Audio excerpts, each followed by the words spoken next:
Hola a todos. Vuelvo después de un gran descanso para este día de Halloween, esta antesala al Día de los Muertos. Por primera vez en el canal, haré un vídeo celebrándola con varios eventos, sucesos y casos perturbadores, tétricos, y cualquier caso que sea meritorio de aparecer en este vídeo. Sobre sucesos perturbadores referentes al metal. El metal, casi siempre desde su inicio, tuvo la polémica integrada en la médula.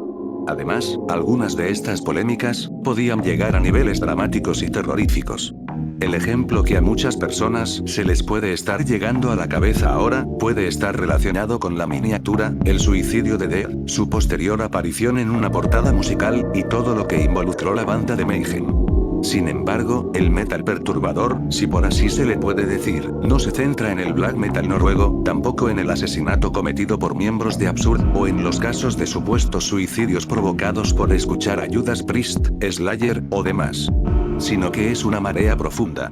Además de eso, indicaré las fuentes de todo el vídeo en la descripción. Queda dicho, este vídeo va a tocar temas bastante fuertes. Así que, recomiendo discreción. Espero que del siguiente vídeo se pueda tener una experiencia de Halloween del año 2024, verdaderamente terrorífica. Empezamos. 1. Goatlord. Este caso es medianamente conocido, además de ser un tema que ya ha sido tocado por vídeos como de El Morador Nocturno, que, personalmente y sin afán de publicitar porque a mí no me pagan, me parecen excelentes por su narración, ambientación y ejecución en general. Sea como sea, Goatlord fue una de las bandas pioneras del Death Doom en Estados Unidos, llegando a publicar demos incluso antes que Winter, que quizá es la banda de Death Doom extremo más conocida de Estados Unidos. Habiendo publicado únicamente 2 álbumes, esta banda, la mayoría de sus años estaría conformada por 4 sujetos. Jeff Schwartz, en el bajo y voces, Jeff Nardone, en la batería, Ace Steel, en las voces, y, nuestro protagonista de este apartado, Hugh Franklin. Hugh Franklin, guitarrista de la banda, posteriormente se destacaría por haber sido administrador de una página web llamada Blood Source, que, como su nombre indica, era una página relacionada con el contenido gore, snuff, y relacionados. No hace falta comentar muchos los efectos que tal exposición debe hacer en la psicología humana. Franklin, también conocido como Drolsinatas, se terminaría suicidando el 2 de octubre de 2015. La razón de cómo terminó a ocurrir tal suceso se debe a un caso de asesinato y suicidio por Franklin. Franklin, antes de la fecha, había sido reportado aislándose más y más del resto de sujetos. Su casa muy desordenada, con barricadas, además de que había vendido sus posesiones en las anteriores semanas. El viernes, 1 de octubre de 2015, una vecina de su vecindario había reportado pintadas con spray en su casa, donde rezaba lo siguiente: I love you, baby. El sábado, 2 de octubre de 2015, ocurrió el siniestro.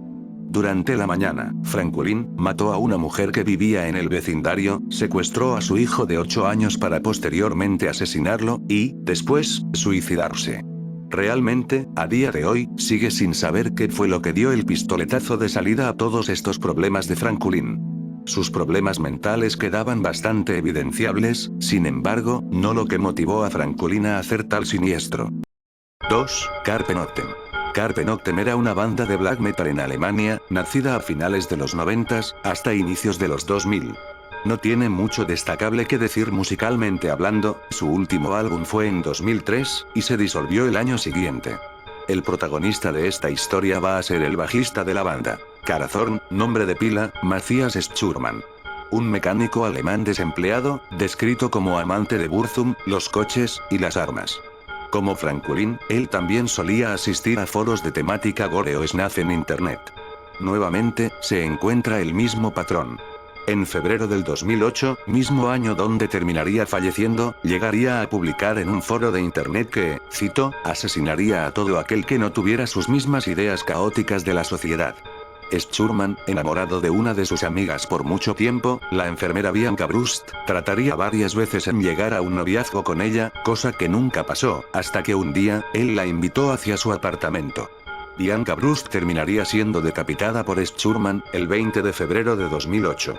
Además de tal trágico y macabro suceso, Schurman, no satisfecho con esto, tomaría varias fotografías del cadáver y la cabeza decapitada de Bianca, para acabar publicándolas en otro foro de temática gore, conocido como Life of Debauchery, con un hilo iniciado como Dead War. Schurman, con el apodo de I Hate You, acabaría siendo contactado por los administradores del foro debido al amplio revuelo que las imágenes provocaron, solo para terminar siendo asustado. Tras esto, borró las fotografías, y trató de escapar sin ninguna prueba. Le prendió fuego a su casa, metió la cabeza de Bianca en una mochila, para después escapar en coche, para finalmente acabar estrellándose con un camión. Lo cual, terminaría resultando en su muerte. Lo que vino después, llegaría a ser una serie de sucesos que quitarían todo el humo que tenía este montón de basura que albergaba el caso. El forense que tuvo el trabajo de inspeccionar la cabeza de Bianca, mencionó que en sus 25 años de médico de urgencias nunca vio un suceso tan catastrófico y horrible, sobre todo porque únicamente había conocido a Bianca un par de semanas antes en su hospital en Leer. Más adelante, el administrador de Life of Debauchery tuvo que ser contactado por la policía alemana. Al final, este terminaría siendo uno de los sucesos más trágicos y tétricos en una lista de polémicas así.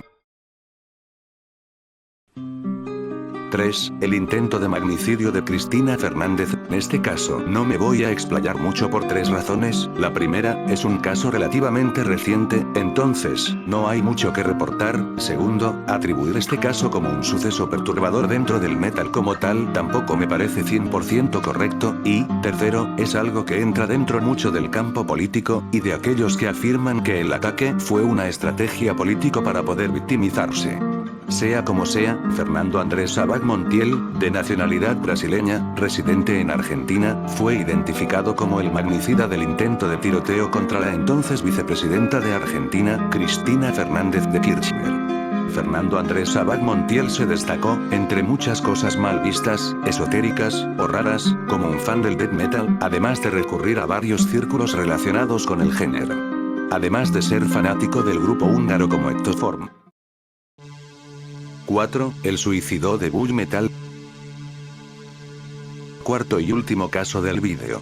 Este vídeo lleva por miniatura de, por ser la cúspide de todas las polémicas en el metal, sin embargo, no apareció el caso detallado en el vídeo debido a que, todo el mundo lo sabe, ¿para qué repetir otra vez algo que fue contado 1000 veces, cuando además, otras personas pueden hacerlo mejor que yo?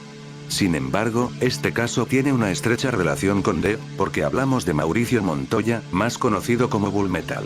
No es secreto para nadie que Euronymous tenía una amplia red de contactos por todo el mundo, que oscilaba desde Japón, Hungría, o Colombia. Y Bull Metal fue uno de los sujetos que habló con Euronymous en su momento. Bull Metal, proveniente de una familia acomodada en Colombia, fue partícipe del black metal más primigenio, con bandas como Parabellum y el famoso Ultra Metal.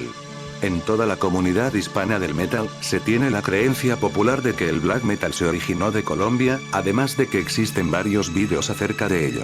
Bull Metal, como sujeto cercano a Euronymous, recibió la infame fotografía de D después de suicidarse, además de tener una incursión en la música más black metal de la mano de Typhoon, cuyo álbum está en YouTube, para los curiosos.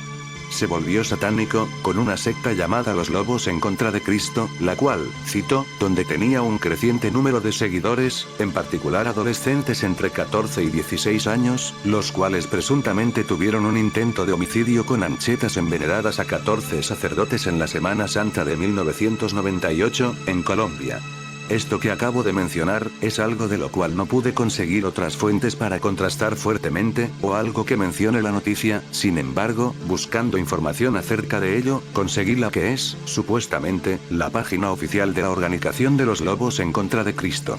Sea como sea, Bull Metal terminaría suicidándose en diciembre de 2005, en una forma en la cual, casi profetizaba después de haber sido el responsable de haber hecho pública la fotografía de Dead muerto.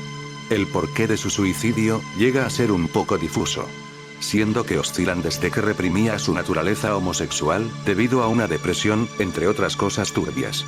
Este caso me parece uno de los más curiosos, extraños, y, a la vez, difusos, con todas las acusaciones que se han lanzado, y el porqué del final de Bull Metal.